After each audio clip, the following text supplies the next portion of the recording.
ए कवि कविता लिखो, अपने समय की चिंता लिखो, सब लिखते हैं गहरा समुंदर, तुम डूबते को तिनका लिखो। आज पूरा विश्व, सब लोग अपने जीवन को बेहतरीन और बेहतरीन बनाने के लिए न जाने क्या क्या सुविधाएं सेवाएं सृजित कर रहे हैं। हम ये सीखते आ रहे हैं कि जियो और जीने दो। आपने देखा जो कविता की 4 लाइनें मैंने बोली, वो 4 की 4 लाइनें इस पूरे वाक़ये पर फिट बैठती हैं। क्यों? क्योंकि जब लोग अपने लिए इंफ्रा बना रहे थे, जब लोग घर घर तक बिजली पहुंचाने के लिए खंबे लगा रहे थे, उन खंभों में कहीं ना कहीं बहुत सारे पक्षी जैसे ग्रेट इंडियन बस्टर्ड जैसे पक्षी फंस जाते थे, मर जाते थे। जब इसके लिए चिंता जाहिर की गई तो फिर सुप्रीम कोर्ट में PIL दर्ज हुई थी 2019 में। आज उस पर एक नया फैसला आया है, हम उस पर बात करेंगे। जय हिंद, सबको फ्री पढ़ाएंगे, 2-2 लाख बचाएंगे। आज आपने भी ज्वाइन कर लिया है देश की सबसे बड़ी निःशुल्क कोचिंग, निःशुल्क पुस्तक योजना। इस सीरीज में हम समसामयिक विषयों में आज बात करने वाले हैं। स्क्रीन पर लिखा है मैंने, जलवायु परिवर्तन के प्रतिकूल प्रभावों के खिलाफ अधिकार। जलवायु परिवर्तन जो हो रहा है उसके लिए दोनों जिम्मेदार हैं, प्रकृति भी और प्राकृतिक कारण और मानवीय कारक। अब इन दोनों में से यहाँ प्रश्न क्या बनेंगे प्रीलिम्स और मेंस में? देखो, आप सब यदि UPSC की तैयारी कर रहे हैं या स्टेट PCS एग्जाम की तैयारी कर रहे हैं तो आप ये देखना कि यहाँ प्रारंभिक परीक्षा में अनुच्छेद 14 और अनुच्छेद 21 को जोड़ करके सवाल बनते हैं। नंबर 1 बात। नंबर 2, मुख्य जो परीक्षा है GS पेपर 2, जिसमें शासन व्यवस्था और संविधान के मुद्दों में से प्रश्न बन सकते हैं। ये विषय हमें 2 जगह अध्ययन करना है, अनुच्छेद 14 और अनुच्छेद 14 और 21 के बाद मुख्य परीक्षा सामान्य अध्ययन GS पेपर 2 UPSC में और शासन और संविधान। आपको यहाँ से आगे बढ़ना है। अब हम इसमें देखेंगे हम कौन कौन से विषयों का इसमें अध्ययन करने वाले हैं, तो ध्यान से देखना। देखिए, सबसे पहले हमें ये जानना है ये पूरा मामला, ये वाकया है क्या जो आज एकदम से अखबारों की सुर्खियां बन गया है। नंबर 2, इसकी पृष्ठभूमि क्या रही है, हमें यह भी देखना है। पृष्ठभूमि के साथ साथ इसमें 2 पक्षी, ग्रेट इंडियन बस्टर्ड और लेजर फ्लोरिकन, इनको गहराई से देखना है। इसके बाद सुप्रीम कोर्ट के तर्क क्या हैं और सर्वोच्च न्यायालय के फैसले की कुछ बातें, ये हमें देखनी है। फिर जलवायु परिवर्तन के कारण समानता के अधिकार अनुच्छेद 14 पर जो प्रभाव है वो देखना है और प्रारंभिक परीक्षा के लिए क्या क्या प्रश्न बनेंगे वो देखने हैं। यहाँ से आपने नोट कर लिया होगा मैं समझता हूँ। और हम इसके बाद अब इस खबर में क्या है पूरा मामला, इसे देखते हैं। देखिए, यहां मैंने लिखा सुप्रीम कोर्ट ने 12 अप्रैल 2021 को 99,000 वर्ग किलोमीटर, राजस्थान और गुजरात में ये एरिया आता है, इसमें ओवरहेडेड ट्रांसमिशन जो लाइनें हैं ये ओवरहेडेड ट्रांसमिशन लाइनें हैं। ये आपने देखा होगा आपके गांव में, खेतों में ये लाइनें ज़्यादा दिखाई देती हैं, चर चर की आवाज़ आती रहती है। इनमें हर समय इतना हाई वोल्टेज करंट रहता है, ठीक है। ट्रांसमिशन बिछाने पर प्रतिबंध लगा दिया था। इसमें 2019 में ये मुकदमा दर्ज हुआ था, PIL लगाई गई थी। इसके बाद मंत्रालयों, देखो सुप्रीम कोर्ट ने कहा था कि बिजली की इन तारों को अंडरग्राउंड पावर लाइनों में बदलने पर विचार किया जाए। रोक लगाते समय सुप्रीम कोर्ट ने क्या कहा कि जो बिजली की ये लाइनें हैं इनको अंडरग्राउंड करने पर, इस पर विचार करना चाहिए ताकि जो पक्षी हैं वो सुरक्षित रहें। इसके बाद देखो मंत्रालयों में भी कौन, पर्यावरण मंत्रालय, जंगल क्लाइमेट चेंज मंत्रालय, ऊर्जा मंत्रालय, नवीन और नवीकरणीय ऊर्जा मंत्रालय ने सुप्रीम कोर्ट में याचिका दायर की। देखिए, उधर याचिका दायर कोई और कर रहा है, यहाँ भारत सरकार के ही कुछ अंग जो मंत्रालय हैं वो याचिका दायर कर रहे हैं। इन्होंने तर्क दिया है, इन्होंने क्या तर्क दिया कि भारत मतलब हम गैर फॉसिल फ्यूल को बढ़ावा देने और उत्सर्जन को कम करने को लेकर अंतर्राष्ट्रीय स्तर पर वादे कर चुके हैं। हमने ये वादा किया है, हम क्या करेंगे, गैर फॉसिल फ्यूल को बढ़ावा देंगे और उत्सर्जन को कम करेंगे, ये हम प्रयास करेंगे। इसलिए सुप्रीम कोर्ट अपने फैसले में कुछ बदलाव करे। इन्होंने ये मांग की कि हमें राहत दे, हम इस पर विचार कर रहे हैं।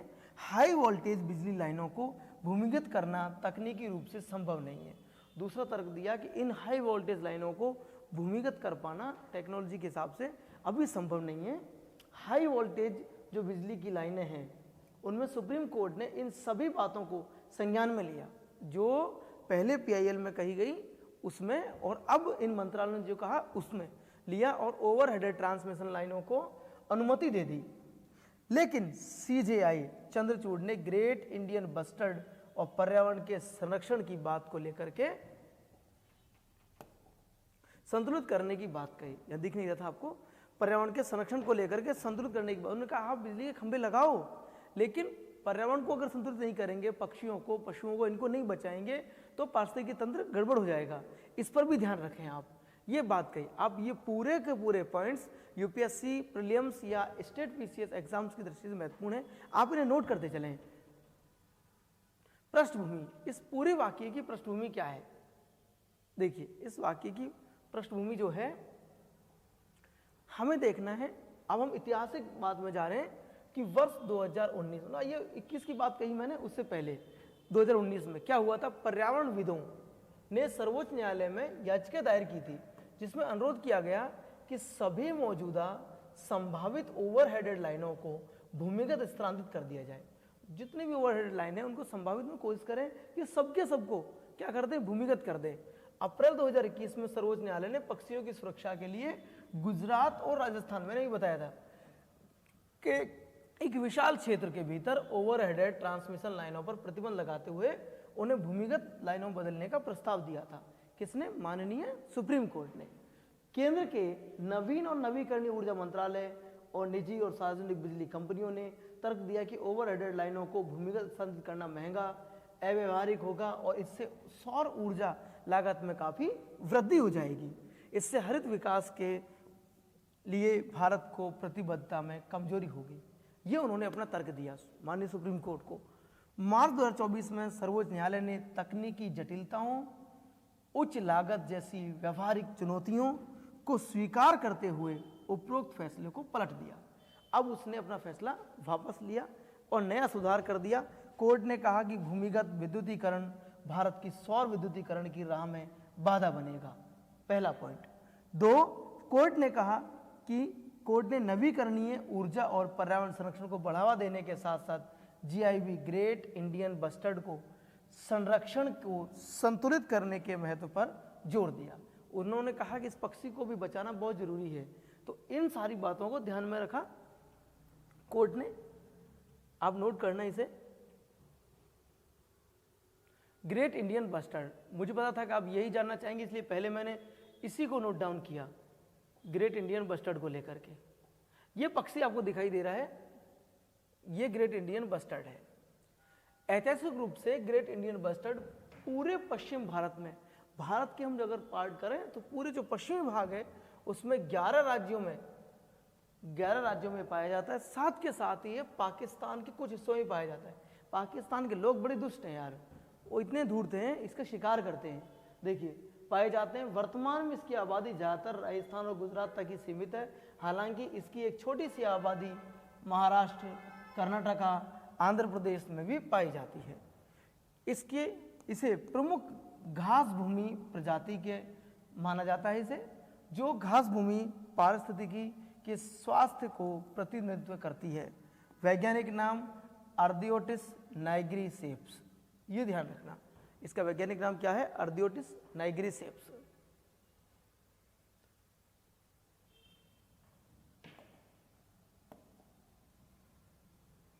खतरा क्या है इसे?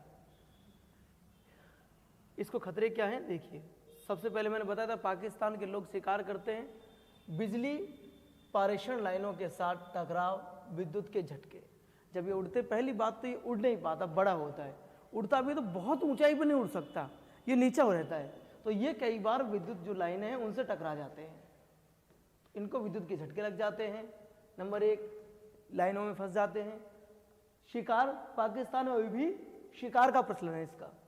व्यापक कृषि विस्तार के परिणाम स्वरूप निवास स्थान की हानि और परिवर्तन, रासायनिक उर्वरकों और कीटनाशकों का उपयोग, अत्यधिक चराई, औद्योगिकीकरण, खनन और खदान गतिविधियां, अनैतिक फोटोग्राफी से अशांति और जंगली कुत्तों द्वारा चूजों का शिकार। ये इस जीव को खतरे के संकेत हैं। कौन कौन से? एक तो जंगली कुत्तों से, अनैतिक फोटोग्राफी, लोग फोटो खींचने जाते हैं वहाँ अशांति रहती है, और खनन एवं खदान गतिविधियाँ, औद्योगिकरण, अत्यधिक जो चराई है वहाँ उस वजह से। तो ये मूल पॉइंट हैं जिससे उनको खतरा है। संरक्षण, IUCN लाल सूची में इसे गंभीर रूप से लुप्त प्राय प्रजातियों में रखा गया है। इसे गंभीर रूप से लुप्त प्राय प्रजातियां हैं उनमें नाम दिया गया है CITES परिशिष्ट 1 में, और प्रवासी प्रजातियों पर कन्वेंशन CMS परिशिष्ट 1 में है, और वन्यजीव संरक्षण अधिनियम 1972 अनुसूची 1 में। ये यहाँ पर ध्यान देने वाली बात है, ये आप सीधे रट लेंगे, याद कर लेंगे। लेसर फ्लोरिकन, लेसर फ्लोरिकन में क्या है? लेसर फ्लोरिकन घास के मैदानों का एक विशिष्ट पक्षी है जो भारतीय उपमहाद्वीप में पाया जाता है। ये वाला पक्षी मोर जैसा लग रहा है देखने में आपको। यह बस्टर्ड परिवार से संबंधित है। यह भारत में यहाँ हमें फिर से जो लेसर फ्लोरिकन पक्षी है इसके बारे में भी ध्यान से देखने की जरूरत होगी। लेसर फ्लोरिकन देखो यहाँ पर ये मोर जैसा दिखाई दे रहा है, आपको दिखाई दे रहा है मोर जैसा। लेसर फ्लोरिकन घास के जो मैदानों का एक विशिष्ट पक्षी है जो भारतीय उपमहाद्वीप पाया जाता है। यह बस्टर्ड परिवार का ही एक सदस्य है, जैसे ग्रेट इंडियन बस्टर्ड, उसी प्रजातियों में से एक। यह भारत में पाई जाने वाली सभी बस्टर्ड प्रजातियों में से सबसे छोटी प्रजाति है, आकार में सबसे छोटा है ये। भारतीय स्थानीय रूप से इस पक्षी को गुजरात में क्या कहते हैं? खरमोर। गुजरात में क्या कहा जा रहा है? खरमोर, मतलब घास का मोर। और राजस्थान में से खार तीतर, घास का तीतर के नाम से जाना जाता है। यह प्रजाति कौन कौन से राज्य? राजस्थान, दूसरा गुजरात, तीसरा मध्य प्रदेश, चौथा आंध्र प्रदेश, पांचवा महाराष्ट्र और छठवां कर्नाटका के कुछ हिस्सों में पाई जाती है। कौन कौन से राज्य हैं? राजस्थान, गुजरात, मध्य प्रदेश, आंध्र प्रदेश, महाराष्ट्र, कर्नाटका, इन राज्यों में ये प्रजाति पाई जाती है। इसका वैज्ञानिक नाम नाइफियोटाइडस इंडिकस, इसे टुकड़े कर लेंगे हम, नाइफियोटाइडस इंडिकस, ये इसका वैज्ञानिक नाम है। आपसे पूछ ले, नोट कर लेना भैया, या नोट्स नहीं किताबें छप रही हैं। संरक्षण, IUCN लाल सूची, गंभीर रूप से लुप्त प्राय जो प्रजातियां हैं उनको उसमें सम्मिलित किया जाता है। IUCN में जो गंभीर रूप से लुप्त प्राय प्रजाति हैं उनमें उन्हें सम्मिलित किया जाता है। सिटीज परिशिष्ट 2 में, वन्य जीव संरक्षण अधिनियम 1972 अनुसूची 1 में। यह वर्ष 2009 में MOEFCC द्वारा पुनर्प्राप्ति के लिए प्राथमिकता वाली प्रजातियों के रूप में घोषित किया गया है। तो ये हमें नोट करना है, याद रखना है। एग्जाम में कई बार आपसे पूछ लेता है कौन सा कथन सही है, निम्न में से असत्य कथन को छांटिए, तो तीनों आपको याद रखने हैं। सर्वोच्च न्यायालय के फैसले की कुछ जो बातें हैं वो हम यहाँ देख लेते हैं, क्या क्या उसने फैसला दिया। माननीय सर्वोच्च न्यायालय ने कहा मौलिक अधिकारों का विस्तार किया। मौलिक अधिकारों में माननीय न्यायालय ने जलवायु परिवर्तन के दुष्प्रभावों से सुरक्षित स्वास्थ्य प्रवण का अधिकार को शामिल करने के लिए मौलिक अधिकारों के दायरों का विस्तार किया गया। यहाँ इस लाइन को समझना है कि मौलिक जो अधिकार हैं उसमें उन्होंने किस बात पर बल दिया है? पर्यावरण, स्वच्छ पर्यावरण। देखिए, जलवायु के परिवर्तन के दुष्प्रभावों से, अगर जलवायु परिवर्तन हो रहा है तो उसके दुष्प्रभाव हैं, उससे हमारा बचाव हो, तो सुरक्षित स्वस्थ पर्यावरण का अधिकार को शामिल करने के लिए मौलिक अधिकारों के दायरों का क्या कर दिया गया है? विस्तार कर दिया गया है। संवैधानिक अधिकारों की मान्यता, कोर्ट ने अनुच्छेद 14 समानता और अनुच्छेद 21 जीवन जीने का अधिकार को स्वच्छ पर्यावरण के अधिकार एवं जलवायु परिवर्तन के प्रतिकूल प्रभावों के विरुद्ध अधिकार के महत्व के स्रोतों के रूप में उजागर किया है।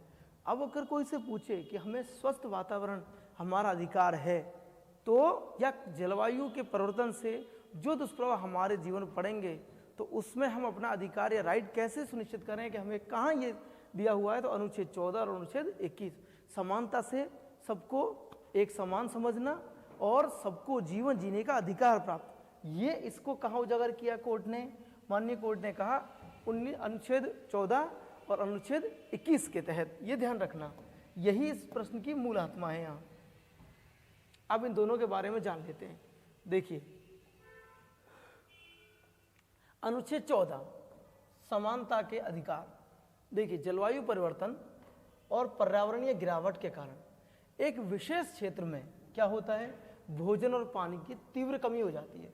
कोई एक विशेष क्षेत्र जहाँ पर भोजन की और पानी की कमी हो जाती है। जैसे अब जलवायु परिवर्तन में क्या क्या हो सकता है, जैसे कहीं पर अकाल पड़ सकता है, सूखा आ सकती है, बाढ़ आ सकती है। तो कैसा भी परिवर्तन जिससे कैसी स्थिति बन जाए, या तो जल की या भोजन की, अन्न जल और तृण, 3 प्रकार के अकाल होते हैं। और इनमें से आपने देखा अन्न और जल की जहाँ कमी आ जाए, इसके बाद जहाँ गरीब समुदाय आ तो गई कमी, लेकिन वहाँ भी 2 विभाग बन जाएंगे, 2 बंटवारे हो जाएंगे 2 दिशाओं में। कैसे, अमीर और गरीबी, जहाँ गरीब समुदाय अमीर लोगों की तुलना में अधिक पीड़ित होते हों इस क्षेत्र में, पहली बात। दूसरा, यहाँ असमानता हो गई, समानता कहाँ रही, अन्य समुदायों की तुलना में वनवासियों, आदिवासी, मूल समुदायों में जलवायु परिवर्तन के कारण अपने घरों, संस्कृति खोने का जोखिम हो। इन सब परिवर्तनों से वनवासियों का, आदिवासियों का, मूल समुदायों का, इन जलवायु के परिवर्तन से वो घर खोने या फिर अपनी संस्कृति के खोने का जोखिम हो जाए, उन्हें सम्मिलित किया गया अनुच्छेद 14 के अनुसार। अनुच्छेद 21 जलवायु परिवर्तन के कारण स्वास्थ्य के अधिकार दिया गया।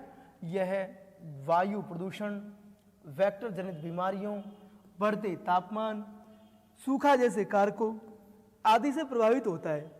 जलवायु परिवर्तन के कारण उपरोक्त कारक और सभी गंभीर हो गए हैं। तो ये बातें हमें अनुच्छेद 21 का ध्यान रखना है, अनुच्छेद 14 का ध्यान रखना है।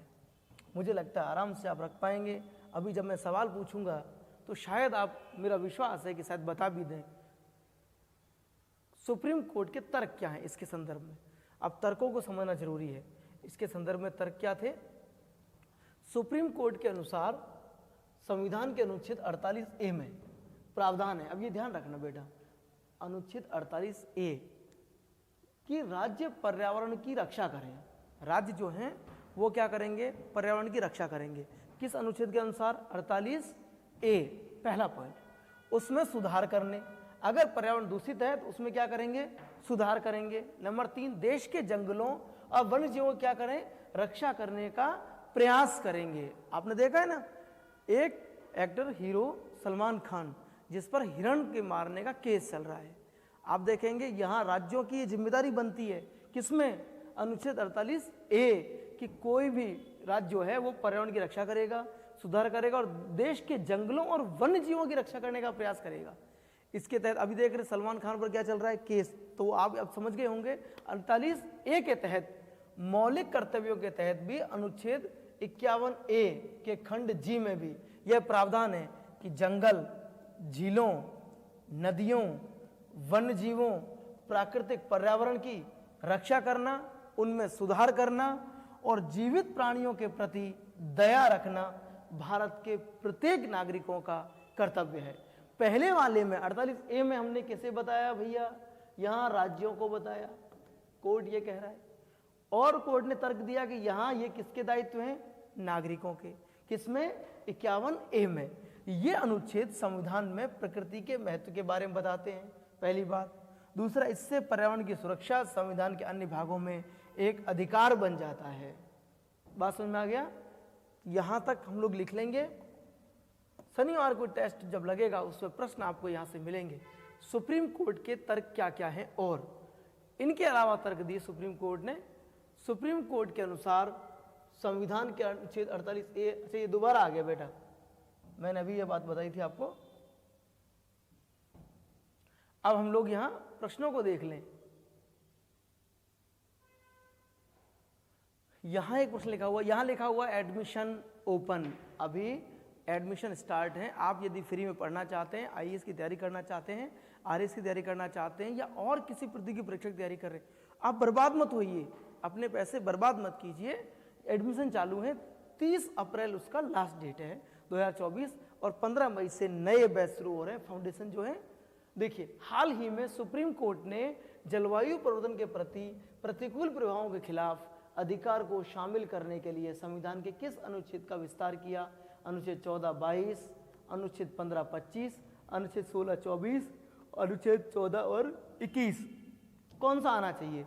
आप मुझे कमेंट बॉक्स में बताइए। अगर आपने इस वीडियो को अच्छी तरह से देखा है तो आप जरूर सही उत्तर दे देंगे। चलिए इसके बाद दूसरा, अब मैं नहीं बताऊंगा इसका आंसर, आप लोगों को बताना है। दूसरा सवाल है, हाल ही में सुप्रीम कोर्ट ने जलवायु परिवर्तन के प्रति प्रभावों के खिलाफ अधिकार को शामिल करने के लिए सुप्रीम कोर्ट के कौन कौन से तर्क थे? नंबर 1, सुप्रीम कोर्ट के अनुसार संविधान के अनुच्छेद 48A में प्रावधान है कि राज्य पर्यावरण की रक्षा करें, उनमें सुधार करने का प्रयास करें, देश के जंगलों वन्य जीवों की रक्षा करने का प्रयास करेगा।